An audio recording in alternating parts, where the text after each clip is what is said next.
आज तुमच्या पगारामधून काही उरत नाहीये, त्याला दोन कारण आहेत. एक तर तुमच्याकडे प्रॉपर सेव्हिंग प्लॅन नसेल, दुसरं तुमचं प्रॉपर इन्कम नसेल. 60मध्ये तुमचा पैसा तुमच्यापेक्षा जास्त हार्डवर्क करायला पाहिजे, रादर देन तुम्ही पैशासाठी हार्डवर्क करता. आणि जी व्यक्ती स्वतःच्या घरच्या रिस्पॉन्सिबिलिटी, फॅमिलीची रिस्पॉन्सिबिलिटी, रिटायरमेंटची रिस्पॉन्सिबिलिटी इग्नोर करते ना, ती व्यक्ती कालांतराने जीर्ण व्हायला सुरुवात होते. ज्याला सध्याच्या जॉबचा कंटाळा आलाय तो मरेपर्यंत कसं काम करणं, खोटं बोलणं पहिल्यांदा, स्वतःला फसवणं पहिल्यांदा थांबवा. माझं हे मिडल क्लास लोकांना सांगणं आहे. सगळ्यांना वेळ झटपटच श्रीमंत व्हायचे. कोणीतरी सोशल मीडियावरती येणार, यूट्यूबवरती येणार, तो फ्युचर FNO शिकवणार. आणि बाय द वे या सर्व गोष्टींमध्ये यंग जनरेशनच जास्त इन्व्हॉल्व आहे. जनरेशन एक्स म्हणजे जे 40, 50, 55 एज ग्रुपचे आहेत, यांनी जर प्रॉपर स्ट्रक्चर प्लॅनिंग नाही केलं, रिटायरमेंट प्लॅनिंग नाही केलं, तर पुढच्या 10-15 वर्षामध्ये पहिली गोष्ट त्यांना कोणावर तरी डिपेंड राहावं लागेल. 15 वर्षानंतर तुम्हाला हेच आयुष्य काही काम न करता आता तुम्हाला पॅसिव्ह इन्कमवरती जगायचं असेल तर 60व्या वर्षी कमीत कमी 3.5 कोटी रुपयाचं तुमच्याकडे रिटायरमेंट अकाउंटमध्ये फंडिंग हवं आहे. तेवढं पण आयुष्य जगायचं. तुमचं एज आज 45 वर्ष, तुम्ही 60मध्ये रिटायर होणार. तर आज 50,000 रुपये तुमचा खर्च आहे, 60मध्ये हाच खर्च इन्फ्लेशन ऍड करून जवळपास तो 3 ते 3.5 पटीचा होतो. की मी तुम्हाला सांगतो की 20 वर्ष इन्व्हेस्ट केलं ते हे बेनिफिट आहेत, देन मी आयडियल पर्सन आहे की 20 वर्ष इन्व्हेस्ट केलेलं आहे. मी जर तुम्हाला सांगतोय की 20 वर्ष हेल्थवरती काम केलं, तुमची हेल्थ चांगली आहे, मी 20 वर्ष हेल्थवरती काम करतोय, ऐकायचं कोणाचं तुम्हाला ते डिसाईड करणार आहे. बट तुम्ही डिसाईड नाही केलं तरी पण तुम्ही एनी हाऊ रिटायरमेंटमध्ये येणारच आहे.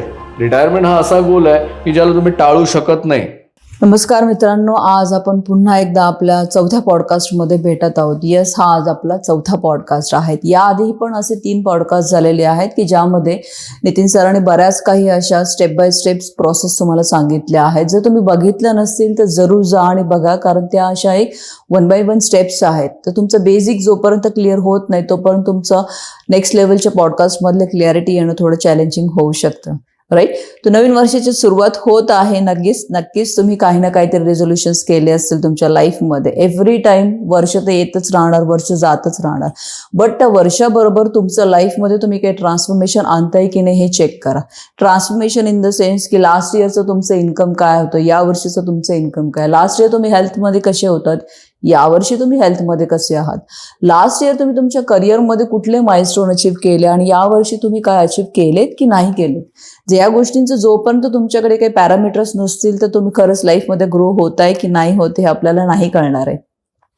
असाच आजचाही विषय आहे आणि हा फार महत्त्वाचा आणि सिरियस विषय आहे. तो स्पेसिफिकली आजचं जे आपलं डिस्कशन असेल ते 40 ते 45-50 वयोगटातल्या व्यक्तींनी त्यांच्या लाईफमध्ये फायनान्शियल हा पिलर आहे, या पिलरला कशा पद्धतीने बघायला हवंय. पुढच्या 10 ते 15 वर्षाच्या काळामध्ये जर त्यांना फायनान्शियली फ्री व्हायचं असेल किंवा जे काही त्यांना माइलस्टोन अचीव्ह करायचे असतील, हे करण्यासाठी आजही त्यांच्याकडे मार्ग नसतील तर आजचा पॉडकास्ट त्यांना खूप काही गोष्टींचं क्लॅरिटी देऊन जाऊ शकतो. तर मला असंच तुमच्याकडून प्रतिसादाची अपेक्षा आहे. नक्कीच तुमचे प्रश्न काही असतील तर ते तुम्ही कमेंट बॉक्समध्ये टाकू शकता. आमची टीम तुम्हाला हेल्प करेल. बट अंडरस्टँड करा की आजच्या ह्या डिस्कशनमध्ये तुम्हाला बऱ्याच काही गोष्टी सरांकडून कळतील.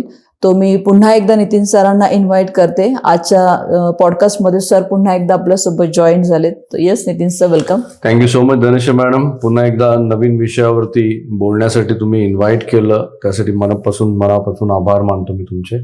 धन्यवाद. सर, खूप चांगलं वाटतं ज्यावेळेला मी तुमच्याशी मनी अँड फायनान्स या टॉपिकविषयी बोलते त्याविषयी, कारण तुम्ही फक्त पैशाविषयी बोलत नाही तर तुम्ही होलिस्टिक लाईफचा एक वेगळाच आरसा डोळ्यासमोर आणून देता. राईट. तर आजचा पण विषय मला असंच वाटतं की जनरली आज 40 ते 45-50 वयोगटातली जी व्यक्ती आहे तर त्यांचं उत्पन्न फार चांगलं आहे, चांगलं पीक इन्कम स्टेजमध्ये ते आहेत. बट असं असताना पण ते रिटायरमेंट प्लॅनिंगला का अवॉइड करतात, काय वाटतं तुम्हाला? बघा, 40 ते 50 किंवा 55 एज ग्रुपमधली जी व्यक्ती आहे याचं करिअर जर बघितलं तर या एजमध्ये जनरली करिअर एकदम पीकवरती गेलेलं असतं. पीकमध्ये म्हणजे की त्यांनी आयुष्यामध्ये अशी पोझिशन गाठलेली असते ज्यासाठी त्यांनी भरपूर मेहनत केलेली आहे, भरपूर एक्सपिरियन्स घेतलेला आहे, एज्युकेशन घेतलेलं आहे. कारण भारतामध्ये जर बघितलं तर साधारण भारतीय लोकांचं 90% भारतीय लोकांकडे जवळपास 2 ते 3 युनिव्हर्सिटीच्या डिग्री आहेत, हे रिसर्च सांगतं. तर अशा मेहनत केल्यानंतर ते 15-20 वर्षाच्या करिअर नंतर ते जवळपास 40-50 वर्षाच्या एजमध्ये पीक करिअरवरती येतात, जिथे त्यांना डेझिग्नेशन वाईज आणि इन्कम वाईज आणि रिस्पॉन्सिबिलिटी वाईज ना खूप काही गोष्टी त्यांनी अचीव्ह केलेल्या असतात. तर या एजमध्ये तुम्ही पीकवरती आल्यानंतर तुम्हाला ही पण गोष्ट अंडरस्टँड करायची आहे की इथून पुढचा जो प्रवास आहे करिअरमधला हा फार टफ होणार आहे. खूप सारे मेंटल स्ट्रेस तुमच्यावरती येणार आहे कामाचे, रेग्युलर तुम्हाला अपस्किल करावं लागेल. अशा सिच्युएशनमध्ये पुढच्या 10-15 वर्षामध्ये तुमच्या करिअरमधून तुम्ही एक्झिट करणार आहे. तर ह्या एक्झिटचा प्लॅन असणं तुमच्याकडे फार गरजेचं आहे. एक्झिटचा प्लॅन म्हणजे तुमच्याकडे एक चांगला रिटायरमेंट प्लॅन जो तुमच्या पैशाचं प्रॉपर नियोजन करेल आणि तुम्हाला भविष्यामध्ये इन्कम प्रोड्यूस करण्याचं काम करेल. कारण ही गोष्ट पण तितकीच महत्वाची आहे की आज जर तुमच्या इन्कम मधून तुम्ही 80% इन्कम वरती जर तुम्ही प्रॉपर सर्व्हाइव्ह नाही करू शकत तर भविष्यामध्ये 60 मध्ये ज्यावेळेस तुमचं खरं रिटायरमेंट येणार तिथे 30-40% इन्कम वरती तुम्ही कसं काही सर्व्हाइव्ह करणार. तर हा स्पेसिफिक एज ग्रुप आहे ना, यांनी खूप सिरियसली या गोष्टीचा विचार करणं फार गरजेचं आहे. कारण करिअर पीक वरती आहे, इन्कम पीक वरती आहे, रिस्पॉन्सिबिलिटी पीक वरती आहेत, मुलांचं एज्युकेशन, हायर एज्युकेशन आता जवळपास काही जणांचं आलेलं आहे, काही जणांचं येणाऱ्या काही 5-10 वर्षामध्ये येणार आहे. खूप सारे पैसे लागतील. अशा सिच्युएशन मध्ये तुम्ही रिटायरमेंटचं प्लॅनिंग नाही केलं तर जे काही तुम्ही थोडे बहुत पैसे सेव्ह केलेत, इन्व्हेस्ट केलेत ते सर्व तुमच्या मुलांच्या फ्युचरमध्ये निघून जातील. तर 40 to 50 एज मधल्या प्रत्येक व्यक्तीने जी कॉर्पोरेट एम्प्लॉई आहे किंवा प्रोफेशनल आहे यांनी प्रॉपरली स्ट्रक्चर करणं गरजेचं आहे, जेणेकरून पुढच्या 30 वर्षाचं तुमचं जे पोस्ट रिटायरमेंट जे लाईफ आहे ना हे सुखाने तुम्ही जगू शकता. राईट. बट सर काय वाटतं म्हणजे ह्या एज ग्रुपला कुठल्या गोष्टी अडवत आहेत की ते प्लॅनिंगमध्ये, रिटायरमेंट प्लॅनिंगला आजही गांभीर्याने घेत नाहीयेत? हा बघा, या एज ग्रुपला अडवत आहे पहिली गोष्ट lack of knowledge. Lack of knowledge या गोष्टीचं आहे की त्यांना असं वाटतं की आज माझं इन्कम जास्त आहे देन मग मी नंतर केलं तरी चालेल, किंवा त्याला रिटायरमेंट प्लॅनिंग काय आहे हे पण त्याला माहित नाहीये. तर त्यांना असं वाटतं की रिटायरमेंट प्लॅनिंग म्हणजे कोणत्या ना कोणत्या तरी इन्व्हेस्टमेंट्स केल्या, कुठल्या तरी एजंट थ्रू त्यांनी काही प्रॉडक्ट बाय केले, कुठल्या म्युच्युअल फंड डिस्ट्रीब्युटरकडून काही स्कीम्स बाय केल्या, दॅट मीन्स त्यांचं रिटायरमेंट प्लॅन झालं, असं त्यांचं थिंकिंग आहे.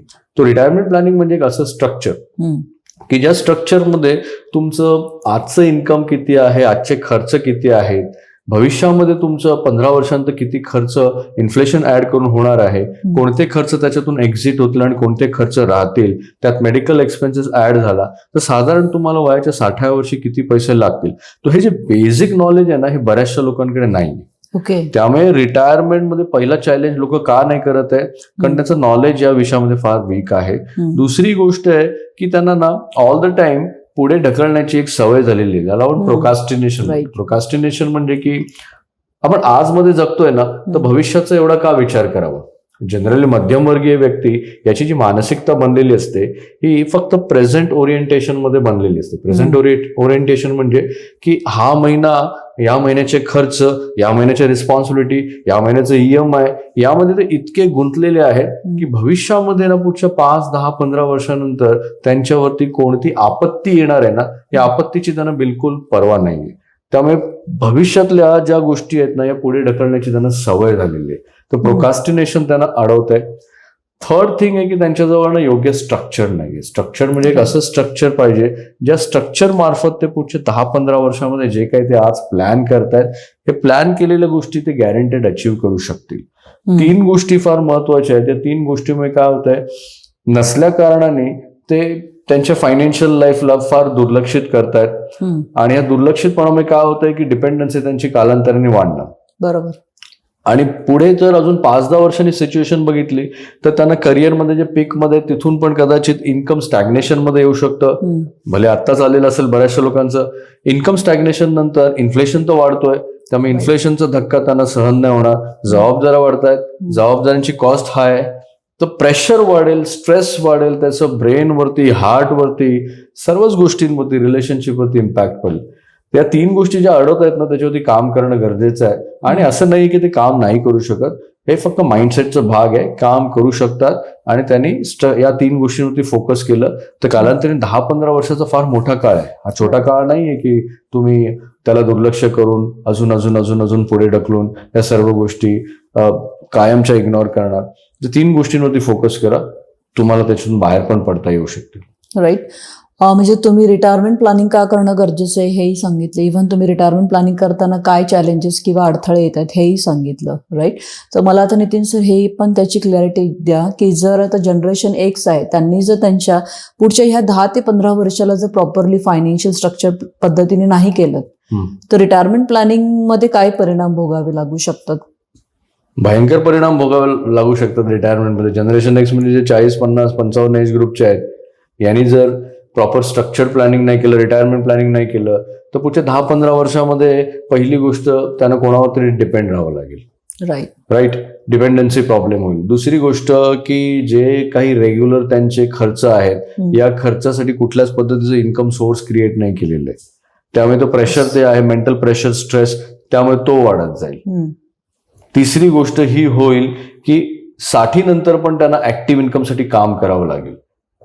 आज तुम्ही जर भारतात जर बघितलं तर 97% सिनियर सिटीजन असे आहेत जे रिटायर झालेले आहेत ज्यांच्याकडे जेमतेम 40-50 लाख रुपये पण नाही रिटायरमेंट अकाउंटमध्ये. Yes, it's true. तर आज जगायचं असेल 30-40 हजाराचं आयुष्य तरी 50 लाख रुपये बेअर मिनिमम तुम्हाला तुमच्याकडे रिटायरमेंट अकाउंटमध्ये लागतील, नेटवर्कच्या स्वरूपात, ऍसेटच्या स्वरूपामध्ये. तर 3 गोष्टी फार इम्पॉर्टंट आहेत. त्याच्यावरती ते लोक काम करत नाहीये सातत्याने, आणि हे जर काम नाही केलं तर अजून प्रेशर वाढत जाईल. डिपेंडन्सी जर बघितली तर भारतामध्ये खूप सारे लोक फायनान्शियल तशा पद्धतीने इररिस्पॉन्सिबल बिहेव करतात, आणि याला कारणीभूत हे आपलं कल्चर पण तितकंच आहे. कारण आपल्या कल्चरमध्ये फायनान्शियल लिटरसी वरती बोललं जात नाही. करिक्युलम मध्ये हे टॉपिकच नाही. बाय द वे, करिक्युलम मध्ये फायनान्शियल प्लॅनिंग काय असतं, त्याचे बेनिफिट्स काय असतात, रिस्क मॅनेजमेंट काय असतं, ऍसेट अलोकेशन काय असतं, डायव्हर्सिफिकेशन काय असतं, रिस्क मॅनेजमेंट, इन्शुरन्स प्लॅनिंग काय असतं, रिबॅलन्सिंग काय असतं. There are so many strategic principle जे करिक्युलम मध्ये मुद्दामून आणले जात नाही. का नाही आणले जात? कारण करिक्युलम मध्ये या गोष्टी आल्या तर सर्व लोक फायनान्शियली फ्री होतील, आणि हेच पाहिजे सिस्टमला की मॅक्सिमम लोक फायनान्शियली फ्री नाही झाले पाहिजे, ऑल द टाइम ते डिपेंड राहिले पाहिजे. तर परिणाम तर बरेच काही गोष्टींवरती होतील, जसं मेंटल स्ट्रेस वाढेल, त्याचा इम्पॅक्ट हेल्थवरती येईल, रिलेशनशिप वरती येईल, खूप काही गोष्टी घडतील. आणि आम्ही वारंवार या केस स्टडीज पण बघतोय ज्यांनी प्लॅनिंग केलेलं आहे आणि 10-15 वर्षांचं त्यांनी एक स्पेसिफिक रिटायरमेंट अकाउंट अचीव्ह केलेलं आहे, ते आज फायनान्शियल फ्री फील करतात, त्याच्यातून त्यांना इन्कम जनरेट केलं जातंय. ज्यांनी नाही केलेलं आहे किंवा ज्यांनी केलं होतं ते अर्धवट सोडलेलं आहे, त्यांचं भविष्यामध्ये या 3 गोष्टी होणारच आहेत. इलनेसेस सुद्धा आले तर तुम्हाला इलनेसेससाठी प्रॉपर तुमच्याजवळ पैसे नाही आहेत, कारण मेजॉरिटी लोक अनहेल्दी लाईफ जगतायत, त्यांच्या न्यूट्रिशनकडे लक्ष नाही देत, त्यांच्या हेल्थकडे लक्ष नाही देत आहे, फायनान्सेसकडे लक्ष देत नाहीत, करिअरकडे लक्ष नाही देत आहे. तो कॅज्युअलनेस डेव्हलप झालेला आहे ओव्हर द पिरियड आपल्या कल्चरमध्ये. तो फायनान्शियल लिटरसी त्यांना त्या कॅज्युअलनेस मधून बाहेर येण्यासाठी हेल्प करेल. मेक शुअर की तुम्हाला ती जाण असली पाहिजे, तुम्हाला ते रिअलायझेशन झालं पाहिजे की हे जर मी नाही केलं तर या गोष्टी घडू शकतात. हे आज करणं फार इम्पॉर्टंट आहे, आणि त्यावरती रिअलाइज झाल्यानंतर तुम्ही स्ट्रक्चर करून तुम्हाला त्या सर्व गोष्टी साध्य पण करता येऊ शकतात. हे पॉसिबल आहे. येस, खूप इन्साइटफुल कन्व्हर्सेशन होतं. बट या कन्व्हर्सेशन मध्ये मला एक गोष्ट रिअलाइज झाली की तुमचा मेजर फोकस जनरेशन एक्स वर आहे, राईट? सो काय असं नाही जनरेशन म्हणा की माझा मेजर फोकस जनरेशन एक्स वरती आहे. प्रत्येक जनरेशन वरती फोकस आहे माझा. जसं जेनझी आहे त्यांच्याविषयी पण मला कळकळ आहे, कारण टॅलेंटेड जनरेशन आहे. पण प्रॉब्लेम काय होतो की जेनझी टॅलेंटेड असून पण त्यांना ना पाहिजे तेवढे पैसे दिले जात नाहीत. राईट. जनरेशन एक्स का मी म्हणतो, कारण हे मिडल एज ग्रुप आहे. या एज ग्रुपवरती खूप सारे रिस्पॉन्सिबिलिटीज आहेत. राईट. या एज ग्रुपमधले जे रिस्पॉन्सिबिलिटी आहेत हे फायनान्शियल रिस्पॉन्सिबिलिटी आहेत. मुलांचं शिक्षण, मुलांचं लग्न, त्यांचं रिटायरमेंट, आई वडील त्यांच्यावरती फायनान्शियल डिपेंड आहे. त्यामुळे या एज ग्रुपसाठी आहे. मला जे बेबी बुमर्स जे 60 मध्ये आहेत त्यांच्याविषयी पण मला रिस्पेक्ट आहे. तो सर्व जनरेशनवरती रिस्पेक्ट आहे. बट स्पेसिफिकली आज आपण याच जनरेशनवरती बोलतोय. भविष्यामध्ये आपण वेगवेगळ्या जनरेशन विषयी काय काय चॅलेंजेस आहेत, कसे चॅलेंजेस मधून बाहेर येऊ शकतात त्याविषयी पण बोलूया. राईट. असे बघितलं गेलं तर भारत हा यंग कंट्री म्हणून मानला जात होता, आणि ओव्हर द पिरियड तो आता जनरेशन आता 40 मध्ये आलेला आहे. आता ज्या पद्धतीने 40-45 वयोगटातली जी व्यक्ती आहे त्यांच्यावर रिस्पॉन्सिबिलिटी जर बघितली तर मुलांची पण आणि आईवडिलांची पण आहे, राईट? बट तुम्ही ज्या पद्धतीने स्ट्रक्चर्ड करायला हवंय आणि त्या स्ट्रक्चरला त्यांनी फॉलो नाही केलं तर त्यांच्या फायनान्शियल लाईफमध्ये डेफिनेटली जे तुम्ही परिणाम सांगितले तर ते त्यांना भोगावे लागतीलच. पण एक मी ट्रेंड बघितलाय की आजही 40, 45 किंवा 50 वयोगटातली ही जी व्यक्ती असते तर ती ऑल द टाइम ट्रेंडला फॉलो करत असते किंवा मार्केटला फॉलो करत असते. तर रादर फॉलोइंग ट्रेंड और मार्केट याने रिटायरमेंट प्लॅनिंगला कसं फोकस करायला हवे किंवा काय डिफरन्स काय यामध्ये? डेफिनेटली धनश्री मॅडम, 40, 45, 50 किंवा तसं म्हणण्यापेक्षा मिडल क्लास व्यक्ती ऑल द टाइम ट्रेंडलाच तर फॉलो करते.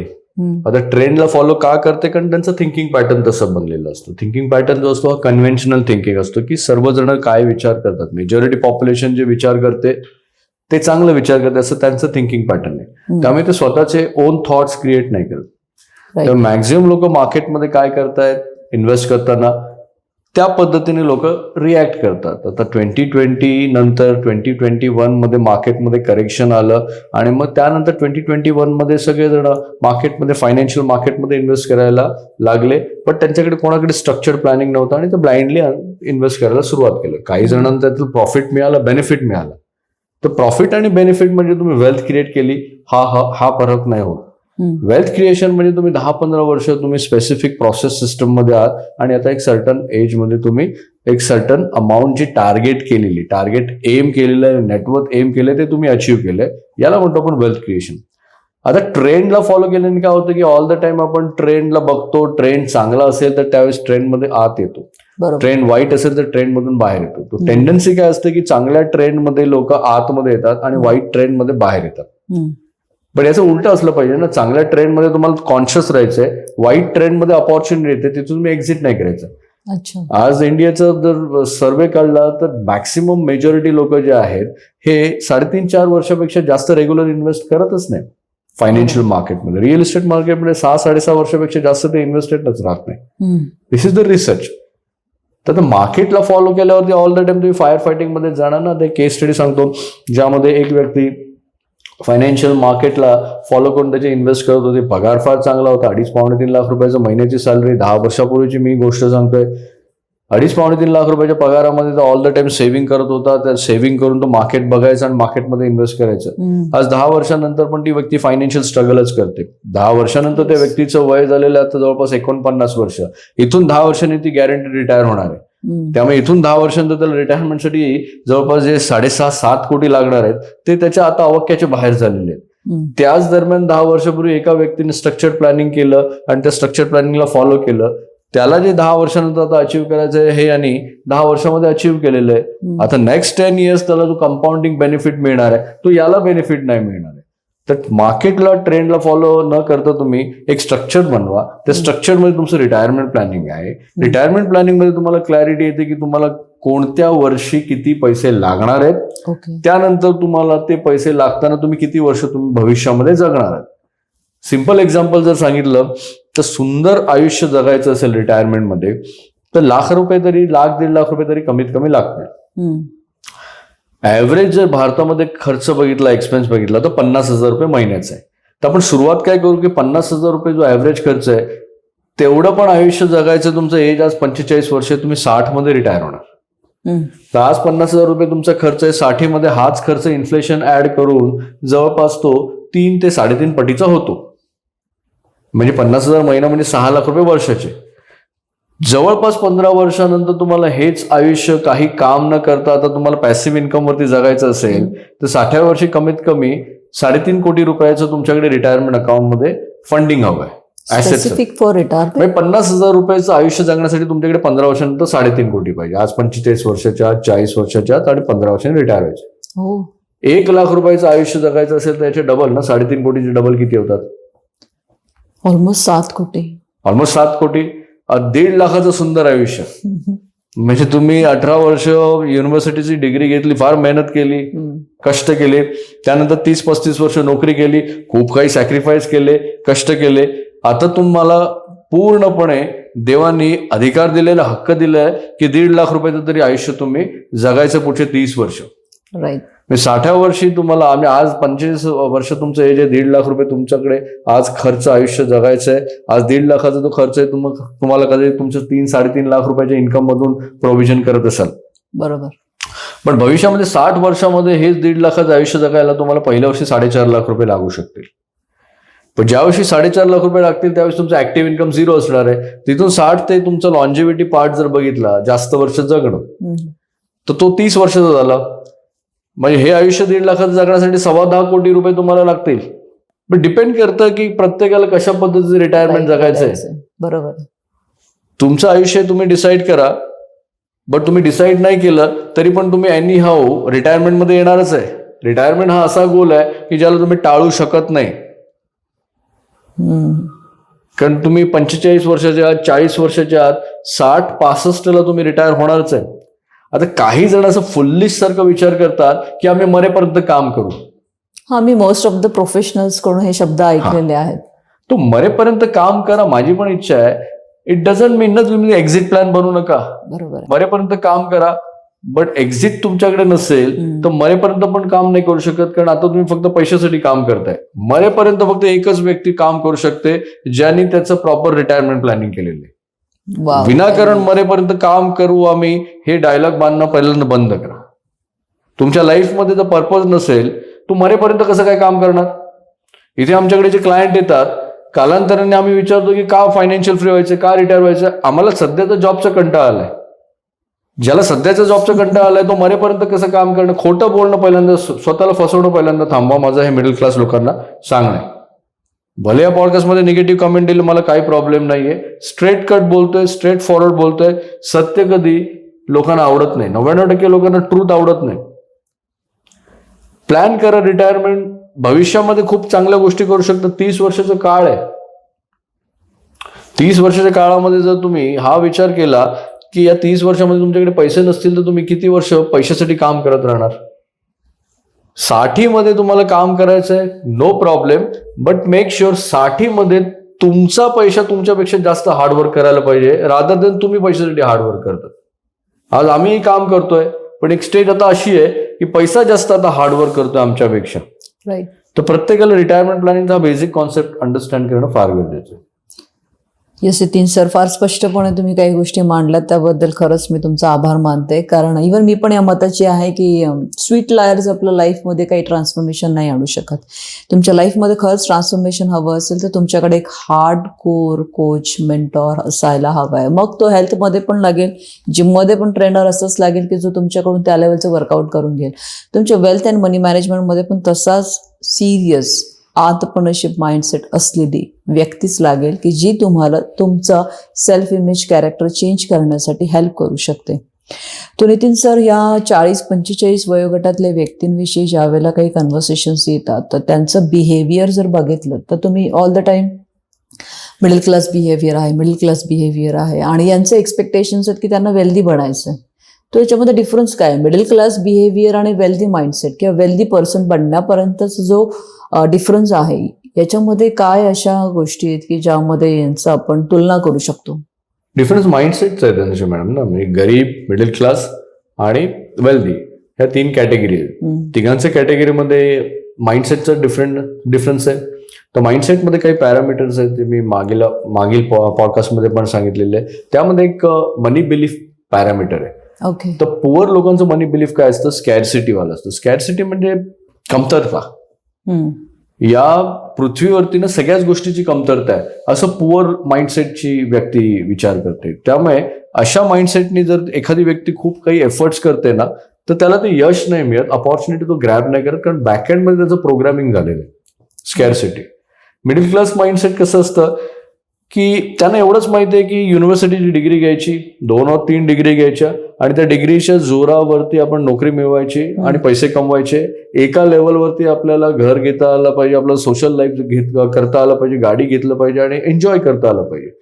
दॅट मीन्स मिडल क्लास लोक एका लेवल नंतर ना लिमिटेड माइंडसेटचे होऊन जातात, व्हेरी व्हेरी लिमिटेड थिंग्स. आणि मग त्याला ते काय म्हणतात म्हणजे याला आम्ही कंटेंट माइंडसेट पण म्हणतो की समाधानी माइंडसेट.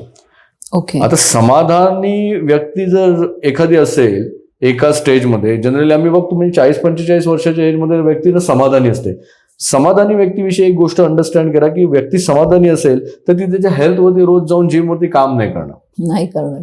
व्यक्ती समाधानी असेल तर ती रेग्युलर इन्व्हेस्ट नाही करणार. व्यक्ती समाधानी असेल तर एखादं कन्सल्टेशन किंवा सर्व्हिसचं प्रोडक्ट डिझाईन नाही करणार. व्यक्ती समाधानी असेल तर एका नोकरीमध्ये राहून मल्टिपल इन्कम सोर्सेस डिझाईन नाही करणार. त्यामुळे समाधानी व्यक्तींना कधी डिझायर ठेवत नाही. आणि आपल्या कल्चरमध्ये प्रॉब्लेम काय झालाय की डिझायर मारले जात आहेत. रिटायरमेंटला जर तुम्ही विचार करा की 1,00,000 रुपयाचं आयुष्य जगायचं आहे तर साधारण 7-8 कोटी 15 वर्षांनी लागतील, जेणेकरून 30 वर्ष तुम्ही एक कम्फर्टेबल रिटायरमेंटमध्ये जगू शकता. जगायचं तर सर्वांना आहे, बट डिझायर आतून नसेल, माइंडसेट फक्त त्याचं कंटेंट असेल, लिमिटेड माइंडसेट असेल, तर या गोष्टींना तो हसण्यावरती घेतील. आता ज्या माइंडसेटची लोक आहे ना, या पॉडकास्टला हसण्यावरती घेतील आणि खटाखट निगेटिव्ह कमेंट करतील. इट्स अ क्लिअर साईन की एकदम वीक माइंडसेट आहे. स्कॅरसिटीवाला माइंडसेट असेल किंवा त्याचं लिमिटेडवाला माइंडसेट असेल, त्याला त्याचं इन्कम सफिशियंट नसेल किंवा सफिशियंट इन्कम असेल तरी पण बॅड फायनान्शियल मॅनेजमेंट असेल, 1-2 डिग्रीज असतील, फायनान्शियल फ्रस्ट्रेशन असेल, तर त्या फ्रस्ट्रेशन जे आहे ना ते त्यांच्या शब्दामध्ये कळेल. आणि थर्ड, वेल्दी माइंडसेट जे आहे ना, यांना माहिती आहे की या भूतलावरती खूप काही अबंडन्स आहे, खूप काही गोष्टी आहेत, रिसोर्सेस आहेत. AI नंतर तुम्ही ही गोष्ट अंडरस्टँड केली की लोकांकडे रिसोर्सेस आहे. प्रॉब्लेम त्यांचा लेझीनेस आहे. तो वेल्थ क्रिएट करण्याच्या जर्नीमध्ये ना या 3 पॅरामीटरला अंडरस्टँड करा की मनी बिलीफ जे असायला पाहिजेत ना, हे अबंडन्सवाले असले पाहिजे. अबंडन्स बिलीफ असेल तर व्यक्ती काय विचार करेल की भविष्यामध्ये मला 1,00,000 1,50,000 रुपयाचं आयुष्य जगायचं आहे. आज मी एका विशिष्ट स्टेजवरती पोहोचलेलो आहे, अजून माझ्याकडे 10-15 वर्ष आहेत, का नको मी या गोष्टींचा विचार करू आणि का नको या स्ट्रक्चर करू आणि का नको मी रेग्युलर इन्व्हेस्ट करू. कारण वेल्थ क्रिएट करायची असेल तर ही गोष्ट अंडरस्टँड करा. जे काही तुम्ही टार्गेट एम केलेलं तुमचं नेटवर्कचं, आता 1,00,000 रुपयाचं आयुष्य जगायचं असेल तर 7 कोटी रुपये लागतील 15 वर्षानंतर. 45 वय आहे त्याचं, 60 वर्षी रिटायर व्हायचंय, 1,00,000चं सुंदर महिन्याचं आयुष्य जगायचंय, इन्फ्लेशन पण ऍड झालं पाहिजे, 7 करोड लागतील. 7 करोड मध्ये कदाचित आज तुम्ही 45व्या वर्षी 30,00,000 रुपये गेलेत, बाकी तुमच्याकडे तर गॅप आहे 6 कोटी 70 लाखाचा. एखादी व्यक्ती जेन्युअनली रिअलाइज झालं की नाही मला हे अचीव्ह करायचंय, हे अचीव्ह नाही केलं तर मला डिपेंडेंट राहावं लागेल मुलांवरती, आणि अशा स्टेजमध्ये तो हा विचार करतोय की आजकाल मुलं बाहेर शिकायला जात आहेत, बाहेर शिकून पण त्यांना पाहिजे तसं इन्कम नाही मिळत आहे, त्यांना पाहिजे तसं इन्कम नाही मिळत आहे म्हणून ते नोकरी इमिडिएट सोडतायत, करिअर पण इमिडिएट सोडतायत. नोकरी तर लांबची गोष्ट, ते करिअर चेंज करतायत. अशा सिच्युएशनमध्ये त्या मुलांची फायनान्शियल रिस्पॉन्सिबिलिटी तुमच्यावरती येते. आणि जर तुम्ही 15 वर्षाचं रिटायरमेंट प्लॅन नाही केलेलं आहे तर अबंडन्स माइंडसेटवाली व्यक्ती काय करेल की नाही मला करायला पाहिजे, कारण उद्या मुलं पण माझ्यावरती डिपेंड राहिली तर मी रिस्पॉन्सिबिलिटी घेणं फार गरजेचं आहे. एक गोष्ट मी अंडरस्टँड केली 18 वर्षाच्या प्रॅक्टिसमध्ये, 18 वर्ष कंप्लीट होतील आता, की जी व्यक्ती ना खूप सारी रिस्पॉन्सिबिलिटी कॉन्शियसली घेते ना त्या व्यक्तीचं पोटेन्शियल इन्क्रीज होतं. राईट. आणि जी व्यक्ती स्वतःच्या घरच्या रिस्पॉन्सिबिलिटी, फॅमिलीची रिस्पॉन्सिबिलिटी, रिटायरमेंटची रिस्पॉन्सिबिलिटी इग्नोर करते ना, ती व्यक्ती कालांतराने जीर्ण व्हायला सुरुवात होते. त्याचं ब्रेन फार एकदम लेझी ब्रेन होतं, डिॲक्टिव्ह व्हायला लागतं. तो माइंडसेट फर्स्ट पॅरामीटर आहे. माइंडसेट जर तुमचं चेंज झालं तर तुम्ही कॅरेक्टर आणि सेल्फ कॉन्सेप्टवरती काम करणार.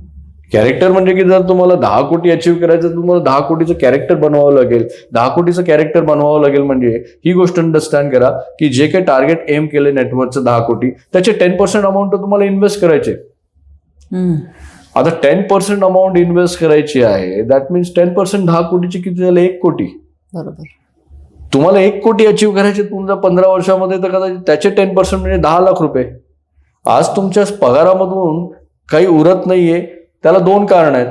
एक तर तुमच्याकडे प्रॉपर सेव्हिंग प्लॅन नसेल, दुसरं तुमचं प्रॉपर इन्कम नसेल. आता दोन्ही तुमच्याकडे नाहीये, त्याला तिसरं कारण हे आहे की तुम्ही प्रॉपर स्किल्ड नाहीये. मागील एका सेशनमध्ये मी लाईव्ह म्हणालेलं की तुमच्याजवळ 3 स्किल नसतील ना, तुम्ही कधी फायनान्शियली वेल्थ क्रिएट नाही करू शकत, फायनान्शियल फ्री नाही होऊ शकत. एक तर high income skill, second thing investing skill, and third thing risk management skill. Majority लोकांकडे 3 स्किल नाही आहेत. त्यातली पहिली हाय इन्कम स्किल काही डॉक्टर्सकडे आम्ही बघतो, ती आहे.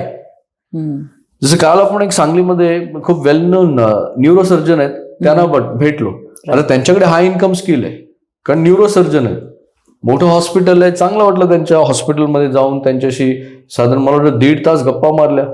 1.5 तासामध्ये त्यांना एमर्जन्सी पण आली, फोन्स पण आले, पण 1.5 तास ते हायली कमिटेड होते, कनेक्टेड होते आपल्यासोबत. यांच्याजवळ हाय इन्कम स्किल आहे. आता त्यांचं उदाहरण जर सांगायचं झालं तर त्यांचं आपण जे प्लॅनिंग केलं त्या प्लॅनिंगमध्ये त्यांनी असं बोलून दाखवलं की 5 लाख रुपये महिन्याचं आयुष्य जगायचंय, माझं वय 42 वर्ष. तो we have created structure for that doctor 5 lakh रुपये महिन्याचं आयुष्य आज त्यांना जगायचं, आज अजून 18 वर्ष ते काम करतील हॉस्पिटलमध्ये, 18 वर्षांनी ते 60 वर्षाचे होतील, तर साधारण 18 वर्षांत 60 वर्षाचे होतील त्यावेळेस 5 लाखाचं महिन्याचं आयुष्य जगण्यासाठी त्यांना 38 कोटी रिटायरमेंट अकाउंट मध्ये लागते. ओके, 38 फायनान्ससाठी या retirement account, specific specific retirement अकाउंटसाठी 38 कोटीचं कॉर्पस लागेल. ओके. आता हाय इन्कम स्किल असून जर त्यांनी इन्व्हेस्टिंग स्किलकडे दुर्लक्ष केलं तर कदाचित ते फायनान्शियल ट्रॅपमध्ये येतील. रिस्क मॅनेजमेंट स्किलकडे दुर्लक्ष केलं, अगेन फायनान्शियल ट्रॅपमध्ये येतील. त्यामुळे खूप सारे असे सर्जन बघितलेले आहेत, आपलेच काही क्लायंट आहेत, यांच्याजवळ हाय इन्कम स्किल आहे पण investment skill, risk management skill poor असल्या कारणाने ते फायनान्शियल ट्रॅपमध्ये येतात. तिन्ही स्किल जर इग्नोर केलात ना तर तुम्ही किती युनिव्हर्सिटीच्या डिग्रीवरती आणि किती तुमच्या जॉबवरती आणि किती बॉसवरती आणि किती इकॉनॉमीवरती डिपेंड राहणार. काहीतरी लिमिटेशन्स आहेत की नाही. ज्याजवळ 3 स्किल नाही आहेत ना ती व्यक्ती फायनान्शियल ऑल द टाइम ट्रॅपमध्ये येणार, फ्रस्ट्रेशनमध्ये येणार, कोणाला तरी नावं ठेवणार. तर यामधून बाहेर पडता येईल असं नाहीये. राईट. हाय इन्कम स्किल प्रत्येक जण डॉक्टर नाही बनू शकत. बरोबर. जसं आमचं प्रोफेशन आहे हे हाय इन्कम स्किल आहे. वेल्थ ऍडवायझर जर बघितले आज भारतामध्ये इतके नाही आहेत पॉप्युलर. भारतामध्ये वेल्थ ऍडवायझरी सर्व्हिसेस फ्रीमध्ये दिली जाते. प्रॉब्लेम आहे भारतामध्ये की भारतीय वेल्थ ऍडवायझर जे मानले जातात ते फ्रीमध्ये सल्ले देतात.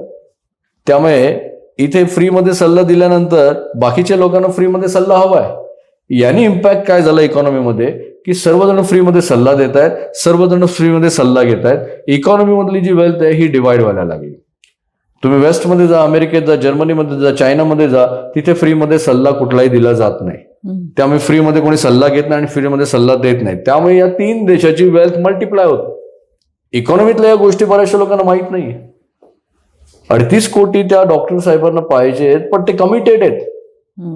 ऑलरेडी त्यामधले 8.5 कोटी त्यांनी इन्व्हेस्टमेंट ऍसेट्स मध्ये अचीव्ह केलेले आहेत. बरोबर.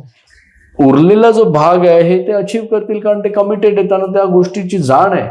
बाकीच्या लोकांना पण ही गोष्ट अंडरस्टँड करायचं की तुम्ही कोणावरती डिपेंडेंट राहायला नाही पाहिजे. बरोबर. कारण आपल्या कल्चरने डिपेंडन्सी शिकवलेली आहे. तुम्हाला ही गोष्ट माहीत असणं गरजेचं आहे. देअर आर सम कंट्रीज की जिकडे डिपेंडंट राहणं हे पाप आहे. त्या देशाचं कल्चर आहे जसं America, Australia, right, Germany, New Zealand, इथे डिपेंडन्सी म्हणजे पाप आहे. भारतामध्ये डिपेंडन्सी म्हणजे प्राऊडली. हा, म्हणजे हक्क आहे माझा, मी डिपेंडेंट राहू शकतो. हे कल्चर आहे, बाकी काही नाही. हक्क वगैरे काही नाही. हक्काने ते म्हणतात ना माझी मुलं सांभाळ. माणूस डिपेंडन्सीसाठी प्रिपेअर केला जातो ज्यावेळेस तो डिपेंडन्सीचं प्रिपेअर असतो ना फार कॅज्युअल असतो. राईट, फार कॅज्युअल असतो. तर रिटायरमेंटसाठी तुम्हाला या गोष्टी अंडरस्टँड करा की माइंडसेट फार इम्पॉर्टंट आहे. एकदा माइंडसेट तुमचं डेव्हलप केलं, कॅरेक्टर डेव्हलप केलं, सेल्फ इमेज कॉन्सेप्टवरती काम केलं, मग तिसरी गोष्ट आहे ते स्ट्रॅटेजी. स्ट्रॅटेजी म्हणजे की कशा पद्धतीने तुम्हाला तुमचं रिस्क मॅनेजमेंट करायचे, ऑब्जेक्टिव्ह गोल्स कसे सेट करायचे, त्यानंतर तुमचं इन्कम किती आहे, एक्सपेन्सेस किती आहेत, याला एका पेपरवरती स्ट्रक्चर करणं, डायव्हर्सिफिकेशन करणं, आधी कुठे इन्व्हेस्ट केलं त्याला कशा पद्धतीने पुन्हा रिअलोकेट करणं, रिस्ट्रक्चर करणं, रिबॅलन्स करणं, हे प्रिन्सिपल आहेत बाय द वे. बरोबर. या प्रिन्सिपलला जर तुम्ही पेपरवरती आणलं, त्याला फॉलो केलं, रिव्ह्यू केलं, कोण अडवणार आहे तुम्हाला फायनान्शियल फ्री होण्यापासून? कोणी नाही. बऱ्याचशा लोकांना हा डिसिप्लिनच फॉलो नाही करायचंय, कमिटमेंट नकोय, क्लॅरिटी नकोय, कन्सिस्टन्सी फॉलो नाही करायची. सगळ्यांना वेळ झटपटच श्रीमंत व्हायचंय. कोणीतरी सोशल मीडियावरती येणार, युट्यूबवरती येणार, तो फ्युचर FNO शिकवणार, आणि बाय द वे या सर्व गोष्टींमध्ये यंग जनरेशनच जास्त इन्व्हॉल्व आहे. ठीक आहे, तुम्हाला करायचं तुम्ही करा. तुम्ही मगाशी म्हणाल की यंग जनरेशनला काय सल्ला? यंग जनरेशनला झटपट श्रीमंत व्हायचंय, त्यामुळे ते FNO करतात, क्रिप्टोमध्ये जातात. थोडंसं रिसर्च करा, थोडं कॉमन सेन्स यूज करा. जगभरामधले 89% सेल्फ मेड मिलेनियर जे बनलेले आहेत ना, त्यांच्या ड्रीम वेल्थला अचीव्ह करताना ही गोष्ट फॉलो करतात की 90% जोपर्यंत त्यांचं टार्गेटेड नेटवर्क ते अचीव्ह नाही करत ना, तोपर्यंत ते क्रिप्टो आणि FNO मध्ये काही करत नाही. इथे उलट चाललेलं आहे. बरेचसे लोक ओरडतात स्कॅम होत आहेत. स्कॅम अजून होणार just because of your behaviour. Financial literacy, mindset first, then self image and then third strategy. तिन्ही गोष्टी स्टेप बाय स्टेप करा. युनिव्हर्सिटी किंवा आपलं कल्चर शिकवतंय strategy strategy strategy strategy, no self concept, no mindset, gone. आणि म्हणून लोक 40-45 वर्ष प्रोफेशनमध्ये असून, नोकरीमध्ये असून, हाय इन्कममध्ये असून 8-9 कोटी जर अचीव्ह नाही करत, कमाल आहे. थोडंसं कंपाऊंडिंग मॅथ वगैरे, तुम्ही एक्सेल वगैरे आहे, रिसोर्सफुल आहात, थोडं मॅथ करा. 40 वर्षामध्ये किती कंपाऊंडिंग वेल्थ होते, पण 40 वर्ष कोण इन्व्हेस्टेड राहते? पॉसिबल नाही. 40 वर्ष कोणी हेल्थवरती नाही काम करत, 40 वर्ष कोणी रेग्युलर इन्व्हेस्ट नाही करत. बऱ्याचशा गोष्टी आहेत ज्या थोड्या केल्याने 40 वर्षामध्ये तुम्ही टॉप 0.10% मध्ये जाता हो. बट कोणाला जायचंय? कोणामध्ये ती क्लॅरिटी प्रॉब्लेम आहे. 3 गोष्टींवरती काम करा, सर्वजण फायनान्शियल फ्री होऊ शकतात. अदरवाईज सर्वजण फायनान्शियल ट्रॅपमध्ये येतील. येस, मोस्ट रिसोर्सफुल कंट्रीमध्ये आपण आहोत. उत्पन्न पण फार चांगल्या पद्धतीने वाढलेत, लोकांच्या हातामध्ये पैसा पण चांगला खेळतोय. खूप सारा इंटरनेटवर, सोशल मीडियावर पैसे इन्व्हेस्ट कुठे करायचे हे पण अवेलेबल आहे. बट तरी पण लोकांना फायनान्शियल फ्रीडम अचीव्ह नाही करता आलंय. राईट. इवन काल पण जे आम्ही गेलो होतो सांगलीमध्येच त्या डॉक्टर सरांना भेटायला, तर त्यांनी एक गोष्ट काय सांगितली ते मी शेअर करते, की त्यांना जस्ट मी क्वेश्चन विचारलं, सर मेजरली कुठले तुमच्याकडे पेशंट्स येतात? यंग जनरेशन ही त्यांनी एक गोष्ट सांगितली. ते मेजरली जे रॅश ड्राईव्ह करतात तर त्यांच्या ॲक्सिडेंटल केसेसमध्ये यंग जनरेशन हे त्यांच्याकडे ब्रेन रिलेटेड सर्जरीजसाठी येतात. राईट. सेकंड, त्यांनी अजून एक सेगमेंट सांगितलं जो होतं 40 ते 45 वयोगटातली व्यक्ती आहे, त्यांच्याकडे ब्रेन स्ट्रोक. थोडं टॉपिक रिलेटेड आहे. Health and money and finance हा का रिलेटेड आहे? कारण cause of some wealth issues किंवा फायनान्शियल इश्यूज हेल्थवर कसे चॅलेंजेस येतात हे मी थोडंसं क्लॅरिफाय करून देते. 40-45 एजमधल्या व्यक्तींचे जे काही त्यांच्याकडे केस स्टडीज येतात तर मेजरली ते ब्रेन स्ट्रोक, ब्रेन हॅमरेजेस आणि समहाव लाईक ब्रेन ट्युमर रिलेटेडचे त्यांच्याकडे सेगमेंट 40 अँड अबोव्हचा सेगमेंट होता. तर त्याविषयी ज्यांना विचारलं की काय रिझन असू शकतं, तर त्यांनी टेक्निकल रिझन दिलं क्वाईट गुड, की समहाव जे त्यांना ब्लड प्रेशर आहे, मग ते त्यांचे मेडिसिन्स नाही घेत, मग ते त्यांचे आयुर्वेदिक उपचार करत राहतात आणि इग्नोर करतात, आणि हे इग्नोरन्सचं दुष्परिणाम अशा लेवलवर जातात की सडनली त्यांचं ब्रेन स्ट्रोकपर्यंत जातात. पण या व्यतिरिक्त मला अजून एक उत्तर मिळालं नितीन सरांकडून.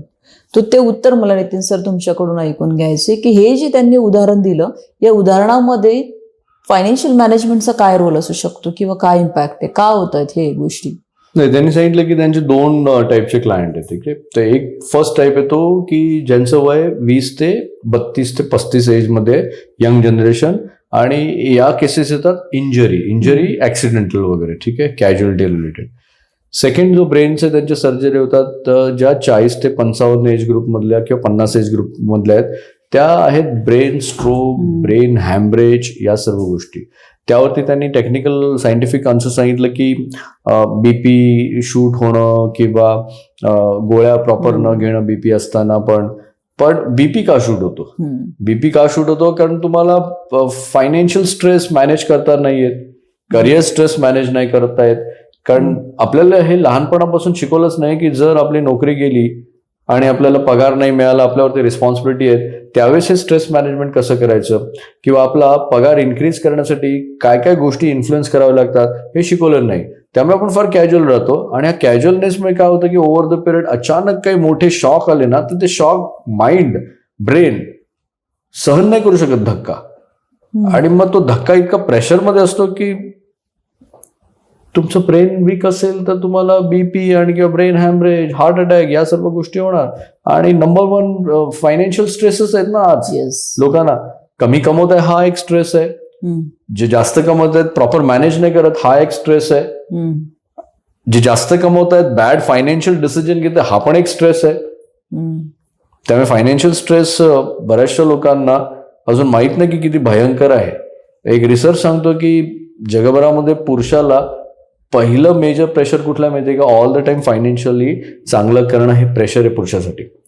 आणि जर हे प्रेशर आहे दॅट मीन्स ही पण अंडरस्टँड करा ना की या प्रेशरला हँडल करण्यासाठी तुम्ही केपेबल पाहिजे, तुमच्याकडे स्ट्रक्चर पाहिजे. भविष्यामध्ये जे जे तुमचे गोल्स आहेत, ऑब्जेक्टिव्ह आहे, ज्यांना तुम्ही टाळू शकत नाही, या गोल्स आणि ऑब्जेक्टिव्हवरती काम करणं गरजेचं आहे. रेग्युलर इन्व्हेस्टमेंट ही एक चांगली सवय आहे. वेल्थ क्रिएट करण्यासाठी तुम्हाला रेग्युलर इन्व्हेस्टेड राहावं लागेल. तुमचा पगार कमी आहे, तुमचं 20,000 आहे, 25,000 पगार आहे, असे कमेंट टाकणार असाल तर ही गोष्ट अंडरस्टँड करा, तुम्ही स्किल्ड नाहीये. ज्याचा पगार कमी आहे तो स्किल्ड नाहीये, स्किलवरती काम नाही करत आहे. प्रत्येक व्यक्ती कमी पगारापासून सुरुवात करते. मी 1,200 रुपयांनी आणि 1,000 रुपयांनी महिन्याच्या पगाराने सुरुवात केली, पण स्वतःला स्किल करण्याची ताकद तर ठेवली.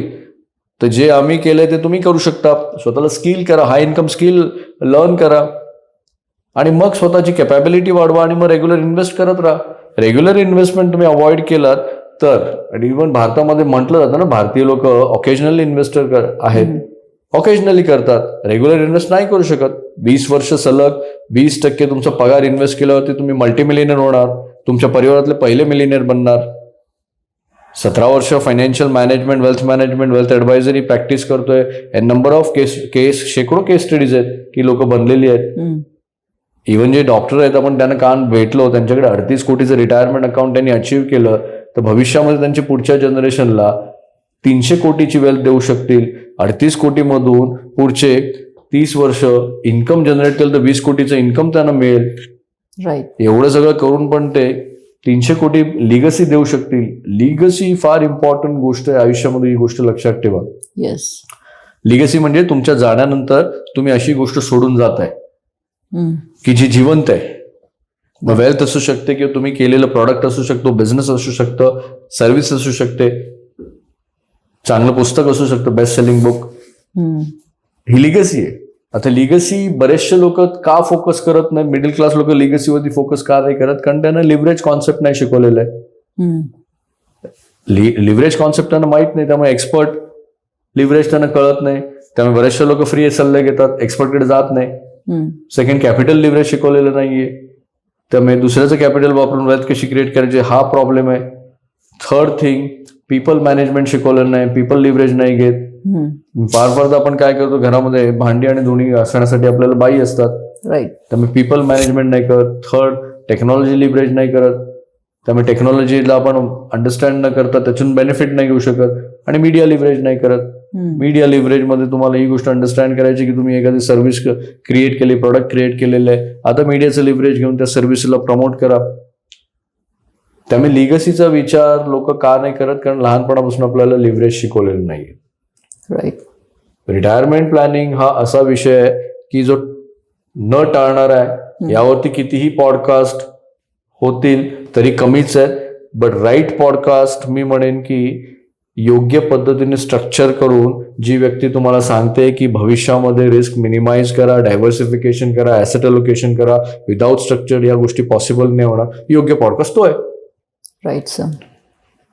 अयोग्य पॉडकास्ट कुठला आहे की तुम्ही इकडे एवढे इन्व्हेस्ट करा, तिकडे इन्व्हेस्ट करा, यामध्ये एवढे ROI मिळालेले, आता भविष्यामध्ये सेम तुम्हाला ROI तेवढं, तुमच्याकडे रिझन नसेल, क्लॅरिटी नसेल तर तुम्ही तेवढे 20 वर्ष इन्व्हेस्ट करू शकता का? बरं, ज्यांनी सांगितलंय त्यांनी तरी 20 वर्ष इन्व्हेस्ट केलेलं आहे का? म्हणजे मजेचा भाग आहे की मी तुम्हाला सांगतो की 20 वर्ष इन्व्हेस्ट केलं ते हे बेनिफिट आहे, देन मी आयडियल पर्सन आहे की 20 वर्ष इन्व्हेस्ट केलेलं आहे. मी जर तुम्हाला सांगतोय की 20 वर्ष हेल्थवरती काम केलं, तुमची हेल्थ चांगली आहे, मी 20 वर्ष हेल्थवरती काम करतोय, ऐकायचं कोणाचं तुम्हाला ते डिसाईड करणार. ज्यांनी 5 वर्षापूर्वी सुरुवात केलेली आहे तो रिटायरमेंटचे बेनिफिट 20 वर्ष सांगतोय तुम्हाला.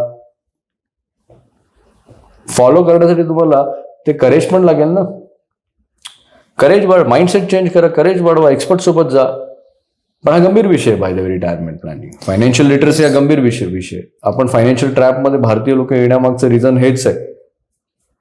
आणि हा ॲग्रेशन नाही, बाय द वे, ही कळकळ आहे. प्रत्येक वेळी तुम्हाला वाटत असेल की मी ॲग्रेसिव्हली बोलतोय, मला तुमच्याविषयी चिंता आहे, काळजी आहे की तुमच्या परिवारामध्ये, कारण आम्ही बघितले 18 वर्षामध्ये असेच परिवार बघितलेले आहेत. एक असे परिवार बघितले जे फायनान्शियली स्टेबल आहेत, सिक्युअर्ड आहेत, इंडिपेंडेंट आहेत, आणि मॅक्सिमम असे परिवार बघतोय की जे फायनान्शियल फार कॅज्युअल आहेत, इररिस्पॉन्सिबल आहेत, आणि प्रॉब्लेम आल्यानंतर completely broke, whole family broke होते. Absolutely right.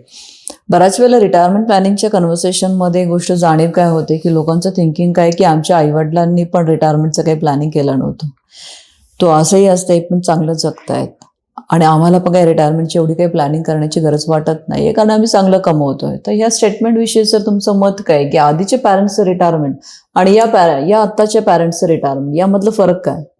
इंटरेस्टिंग क्वेश्चन आणि खूप पॉवरफुल आणि क्वालिटी क्वेश्चन आहे. आधीचं रिटायरमेंट म्हणजे आपल्या आई वडिलांचं किंवा आपल्या ग्रँड पेरेंट्सचं रिटायरमेंट. आता आपले आई वडील आणि आपले ग्रँड पेरेंट्स पहिली गोष्ट अंडरस्टँड करा, इंडस्ट्रियल एज मध्ये होते, जिकडे करिअरच्या ऑपॉर्च्युनिटी काही फार नव्हत्या. स्पेसिफिक करिअर होतं, एक तर मेल्स होत्या ऑरेल्स अकाउंट किंवा क्लरिकल जॉब.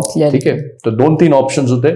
त्यामुळे तो जो इंडस्ट्रियल एज होता ना, तिथे प्रॉब्लेम काय होता माहितीये का, ते लोक स्कॅरसिटीमध्ये जगत होते. म्हणजे 2 स्पेसिफिकली जनरेशन, म्हणजे आपले आई वडील आणि त्यांचे आई वडील म्हणजे आपले ग्रँड पेरेंट्स म्हणजे आजी आजोबा स्कॅरसिटीमधून आलेले. तो स्कॅरसिटीमध्ये का होते, कारण लिमिटेड करिअर ऑप्शन होते, अपॉर्च्युनिटी नव्हत्या. आता जिकडे अपॉर्च्युनिटी ते नसेल तिकडे स्कॅरसिटी क्रिएट होणार, बट नॅचरली. तर त्यांचं प्रॉब्लेम काय झाला माहितीये का, ते स्कॅरसिटीमध्ये जगले आणि ती स्कॅरसिटी आपल्या जनरेशनला ट्रान्सफर केली. स्कॅरसिटी मधून ती ट्रान्सफर झाल्यानंतर आजची जनरेशन म्हणजे आपली जनरेशन, म्हणजे तुम्ही थोडं रिसर्च केलं तर ही गोष्ट अंडरस्टँड करेल की 90% भारतीयांकडे 2 ते 3 युनिव्हर्सिटीच्या डिग्री आहेत.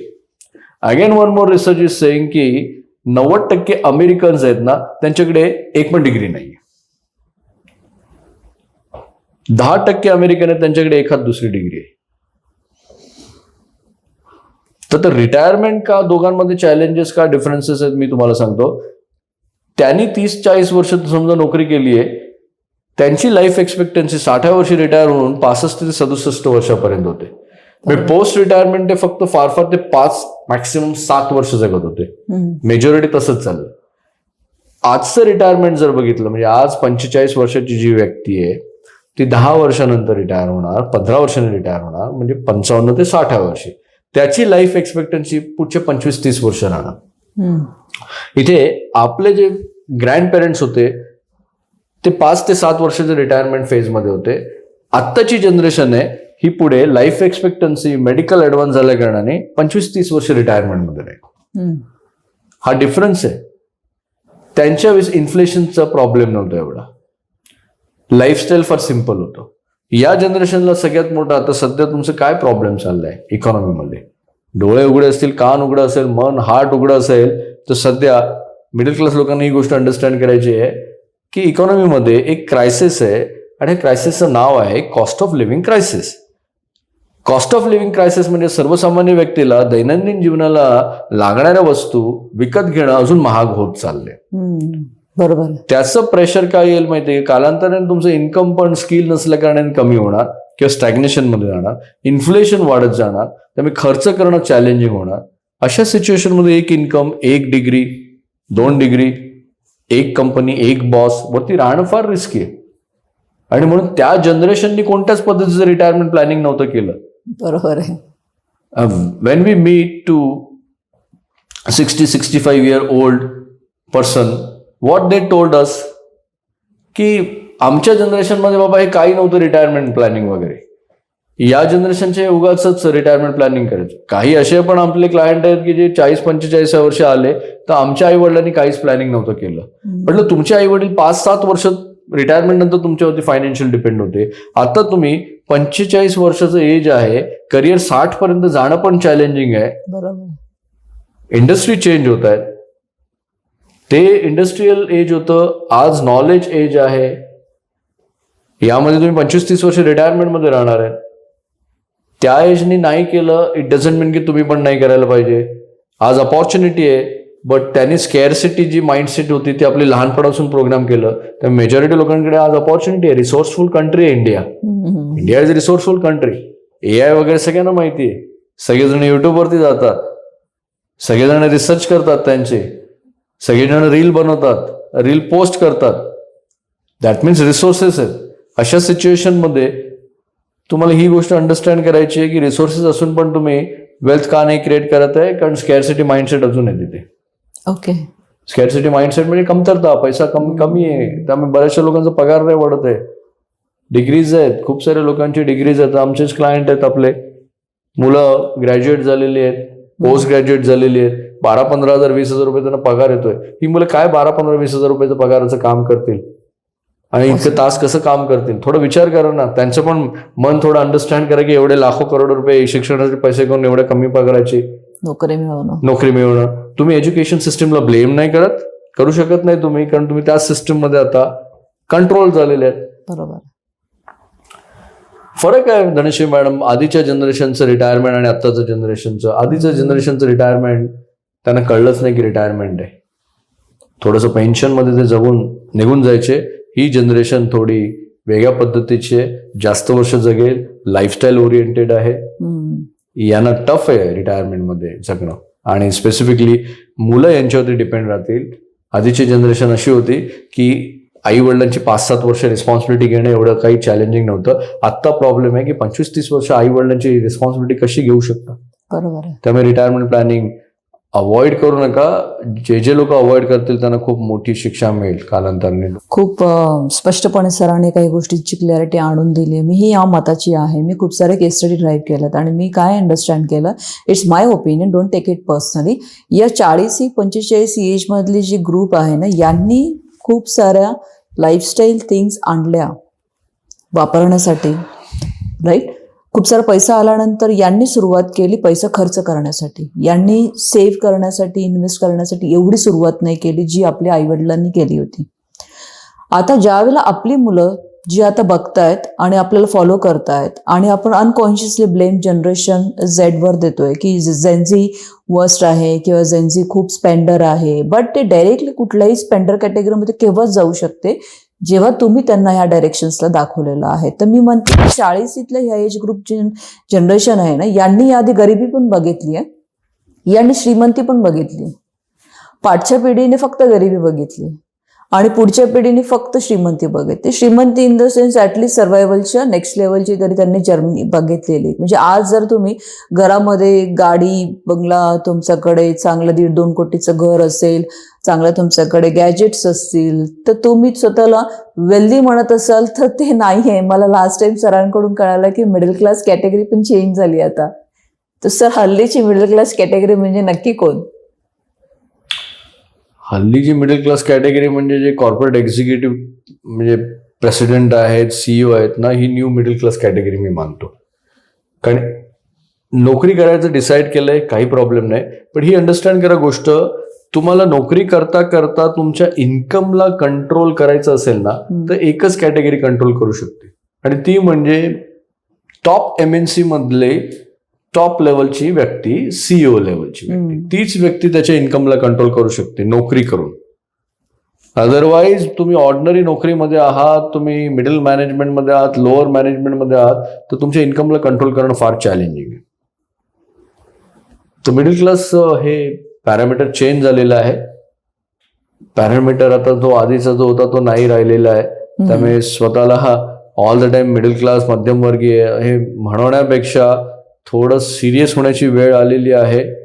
ग्लोबल क्रायसिस पुढच्या 3 वर्षामध्ये भारतामध्ये आल्यानंतर बरेचसे मिडल क्लास लोक जे आहेत हे फायनान्शियल स्ट्रगल करतील, आणि ही इच्छा नाहीये. आणि म्हणून स्वतःचं स्ट्रक्चर बनवा, थोडंसं लिव्हरेज घ्या, एक्सपर्टचं लिव्हरेज घ्या. तुमच्या सिटीमध्ये कोणी असेल किंवा तुमच्या सोशल मीडियामध्ये कोणी एक्सपर्ट तुम्हाला वाटत असेल, जा त्याच्याकडे आणि या सर्व गोष्टी डिस्कस करा ज्या पॉडकास्टमध्ये आम्ही डिस्कस केल्या, जेणेकरून तुम्हाला पण क्लॅरिटी येईल ना तुमच्या फायनान्शियल फ्युचरची. कारण आढळलेलं आहे की 99% भारतीय लोक, खेदाची गोष्ट आहे बाय द वे, की त्यांच्या फायनान्शियल फ्युचरविषयी फार कॅज्युअल आहेत. त्यांच्याकडे सफिशियंट इन्कम नाहीये, सफिशियंट सेव्हिंग प्लॅन नाहीये, सफिशियंट इन्व्हेस्टमेंट प्लॅन नाहीये, सफिशियंट डायव्हर्सिफिकेशन प्लॅन नाहीये, सफिशियंट ॲसेट्स नाहीये, भविष्यामध्ये पुढच्या पिढीला लिगसी सोडून देतील असं काही प्रोव्हिजन केलेलं नाहीये. तर ही गोष्ट फार गंभीर आहे बाय द वे. तुम्ही तुमचं रिटायरमेंट प्लॅन करा. जे काही तुमचं वय आहे, जे काही तुम्हाला रिअलाइज झालंय, आज रिअलाइज झालंय, फॉरगेट अबाउट जे पाठीमागे जे झालं ते. आजपासून सुरुवात करा. 10 वर्ष आहेत, 15 वर्ष आहेत, बऱ्याचशा लोकांना रिअलाइजच नाही होत. आता आमच्याकडे असे पण काही लोक येतात, माझ्या टीमकडून कन्सल्टेशन घेतात, सगळ्या गोष्टी पटतात, पण कालांतरानंतर मग त्यांचं सबकॉन्शियस माइंड त्यांना सपोर्टच करत नाहीत, नंतर गायब होतात. म्हणतात की मी परिस्थितीवरती सोडून दे. एवढी हिंमत असेल तर परिस्थितीवरती सोडून द्या. कारण माइंडमध्ये हा एक प्रॉब्लेम आहे की कॉन्शियस माइंडला सर्व माहिती आहे. बरेचसे लोक कॉन्शियसली हा पॉडकास्ट ऐकतायत, बऱ्याचशा लोकांना या गोष्टी पटतायत, पण प्रॉब्लेम आहे की पाठीमागचं जो पास्ट एक्सपिरियन्स आहे. सबकॉन्शियस माइंड प्रोग्रामिंग आहे ना, हा कॉन्शियस माइंडला तर सपोर्ट नाही करत आहे आणि दोघांमध्ये तर फाईट होत आहे आणि एंडमध्ये काय होईल, जाऊ दे आतापर्यंत काही नाही झालंय, भविष्यामध्ये असंच सोडून देऊ. ही जी वृत्ती आहे ना, ही फार डेंजरस वृत्ती आहे आणि 99% मिडल क्लास लोक याच वृत्तीने आज जगतायत. होपवरती, लकवरती, विनाकारण ते कॅज्युअल राहतात. आणि थोडंसं गुगल करा, रिसर्च करा. आपलं नाव थोडंसं खराब झालेलं आहे भारतीय देशाचं, की India is a low trust value country असं मानलं जातं. आणि याचं कारण आहे की इंडियामध्ये आपण फार कॅज्युअली आपल्या करिअरला घेतोय, हेल्थला घेतोय, इन्व्हेस्टिंग जर्नीला घेतोय, रिटायरमेंट प्लॅनला घेतोय. ते घेऊ नका, माझं रिक्वेस्ट आहे तुम्हाला. बरेचसे पॉडकास्ट आपण चॅनलवरती जाऊन केले, पण हे नवीन जे इनिशिएटिव्ह केलेलं आहे, हे इनिशिएटिव्ह करण्यामागचं रिझन आहे की आपल्याच चॅनलवरती आपण लोकांना थोडं अजून क्लॅरिटी देऊ, डीपली कन्व्हर्सेशन होऊ, जेणेकरून ते आम्हाला एडिट नाही करता येणार. बऱ्याचशा पॉडकास्टमध्ये जे सत्य आहे, ट्रूथ आहे, हे एडिट करून त्यांच्या प्रमोशनसाठी हे करतात. आम्हाला काही प्रमोशन नाही करायचं, आम्हाला फक्त सत्य तुमच्यासोबत आणायचं आहे. कारण 99% लोकांना सत्य पण आवडत नाही. पण सत्य आवडत नाही, काही प्रॉब्लेम नाही. त्याच्यानंतर जे परिणाम होतील ना, त्याच्यासाठी प्लीज रडू नका. कॉन्सिक्वेन्सेस तुम्ही बदलू शकत नाही. Right. Whatever we discuss here, all are principle based discussion. यामध्ये कुठल्याही पद्धतीची म्हणतो ना की पुस्तकी ज्ञान नाही. युट्यूबवरती काही व्हिडिओज बघून आम्ही इथे पॉडकास्ट बनवायला किंवा आमचे सबस्क्रिप्शन वाढवण्यासाठी आम्ही पॉडकास्ट घेत नाहीये. गोष्टी पटत असतील तर त्याच्यावरती काम करा, नसेल पटत असतील तर सोडून द्या विषय. कृपया करून निगेटिव्ह कमेंट करू नका, एनर्जी तिकडे घालू नका. रादर दॅन तुमच्या स्वतःच्या सेल्फ इमेजवरती काम करा. मी कसा दिसतो, मी कसा बोलतो, माझा आवाज कसा आहे, माझा पाय कुठे आहे, मी बसतोय कसा, याकडे लक्ष नका देऊ. तुमच्या सेल्फ इमेजकडे लक्ष द्या रादर दॅन. कारण मी तुमच्यापेक्षा जास्त सेल्फ इमेजवरती काम करतोय, तुम्ही करायला पाहिजे. यासाठी मी आता तुम्हाला इथे काही सल्ले देतोय. प्लीज ऐका. नसेल ऐकायचं तर it's your problem, it's not my problem. मी ओळखते नितीन सरांना. 14 वर्ष मी नितीन सरांसोबत काम केलेलं आहे. He is a very straight forward person and definitely कारण त्यांनी खूप स्वतःच्या सेल्फ इमेज कॅरेक्टरवर काम केलेलं आहे. आजही ते खूप स्ट्रेट फॉरवर्ड बोलतात, कारण त्यांचे कोचही तसेच आहेत. राईट. आज एक ऑस्ट्रेलियन कोच आहेत, वेल्थ कोच आहेत, ज्यांच्यासोबत नितीन सर काम करत आहेत. आणि ह्याच गोष्टी भारतामध्ये कुठलाही कोच करत नाही आहेत. तो ज्या वेळेने, ज्या प्रखरतेने ते काही गोष्टी सांगतायत तर त्याला पर्सनली घ्या. शाळेमध्ये ज्या वेळेला आपण शिक्षक हा एक दर्जा सोडल्यानंतर लाईफमध्ये परत गुरु हा कुठलाच व्यक्ती आणला नाही आहे. त्यामुळे आपल्याला कोणी अकाउंटेबलच नाही आहे. ज्या व्यक्तीच्या लाईफमध्ये कोणी अकाउंटेबल नाही ना, ती व्यक्ती ऑल द टाईम म्हणतो ना की सैराबैरच असते. त्याला कुठल्याच पद्धतीने लाईफमध्ये कंट्रोल नसतात. एक महत्त्वाची गोष्ट मी सरांकडून शिकले, ती कोणती? माणूस डिसिप्लिनमध्येच हॅपी राहू शकतो आणि मी ते फॉलो करते. I am really happy with following the discipline in my life. यामुळे काय झालं की खूप साऱ्या गोष्टी माझ्या लाईफमधल्या कटडाऊन झाल्या.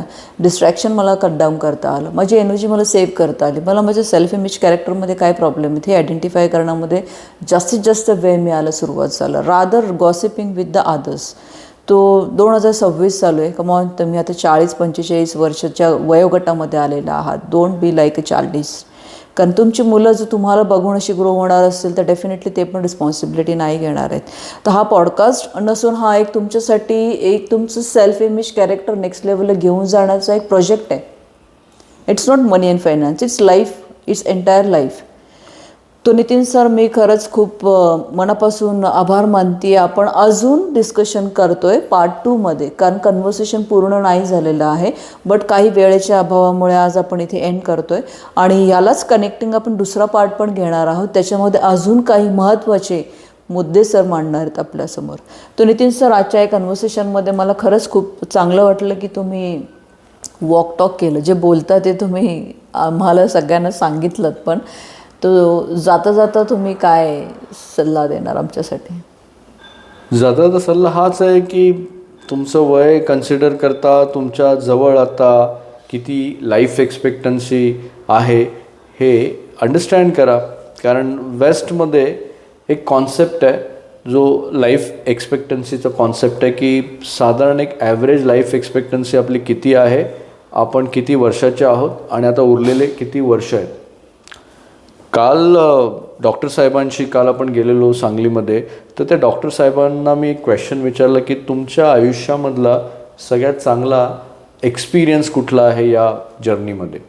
तर त्यांनी नुकताच एक एक्सपिरियन्स त्यांनी शेअर केला की ज्यामध्ये एका व्यक्तीचं एज साधारण काहीतरी 50 वर्ष होतं आणि 2 वर्षापूर्वी त्यांनी त्यांचं ब्रेन ट्युमरचं ऑपरेशन केलेलं होतं.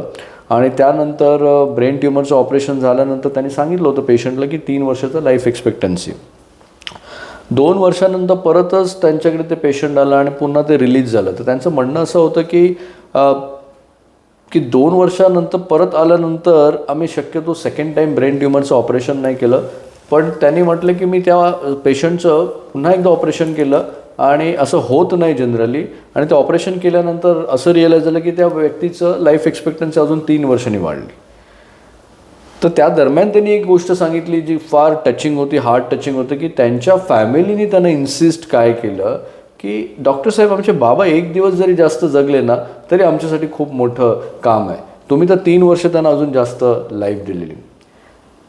तुमची लाईफ एक्सपेक्टन्सी तुम्हाला माहिती पाहिजे की साधारण तुम्ही अजून किती वर्ष हातामध्ये आहेत आणि जे काय हातामध्ये आहेत ना त्या लाईफ एक्सपेक्टन्सीमध्ये तुमच्या कुठल्या फायनान्शियल रिस्पॉन्सिबिलिटी आहेत towards family, career responsibility, health responsibility आणि जे काही तुम्हाला लाईफ एक्सपिरियन्स करायचे आहे त्या रिस्पॉन्सिबिलिटी. या रिस्पॉन्सिबिलिटीला प्रॉपर पेपरवरती आणा. 2026 येण्याच्या आधीच तुम्हाला या सर्व गोष्टी पेपरवरती आणणं गरजेचं आहे, जेणेकरून या उरलेल्या आयुष्यामध्ये काय करायचं आहे याची क्लॅरिटी घेऊन जाल. जितकी क्लॅरिटी आहे तितकं इन्स्पिरेशन वाढेल, कमिटमेंट लेवल वाढेल, डिसिप्लिन वाढेल आणि आयुष्य फार अजून चांगल्या पद्धतीने तुम्ही जगू शकता. पार्ट 2मध्ये आपण अजून थोडंसं रिटायरमेंटविषयी डिस्कस करू. तेवढंच मी सांगेन ऑडियन्सला. ऑल द बेस्ट तुमच्या भावी आयुष्यासाठी, सुखी करिअरसाठी, चांगल्या हेल्थसाठी, चांगल्या रिलेशनशिपसाठी, चांगलं फायनान्शियल मॅनेजमेंट तुमचं व्हावं, जेणेकरून तुम्ही फायनान्शियली पूर्णपणे कंट्रोल आयुष्य जगणं फार गरजेचं. फायनान्शियल कंट्रोल आयुष्य तुम्हाला बऱ्याच गोष्टी देतो आयुष्यामध्ये. तुम्ही फार डिसिप्लिन राहता. फायनान्शियल कंट्रोल नसेल तर ऑल द टाईम तुम्ही फिअरमध्ये राहता, स्कॅरसिटीमध्ये राहता, एन्झायटी, कन्फ्यूज स्टेट आणि देन मग आपण ब्लेम करतो, आईवडिलांना ब्लेम करतो, सिस्टमला ब्लेम करतो, पॉलिटिशियनला ब्लेम करतो, कदाचित मला पण ब्लेम कराल की गोष्टी पटत नाही आहे. या गोष्टी थांबवा तुम्ही, एवढंच मी म्हणेन. Thank you so much. Yes sir, thank you.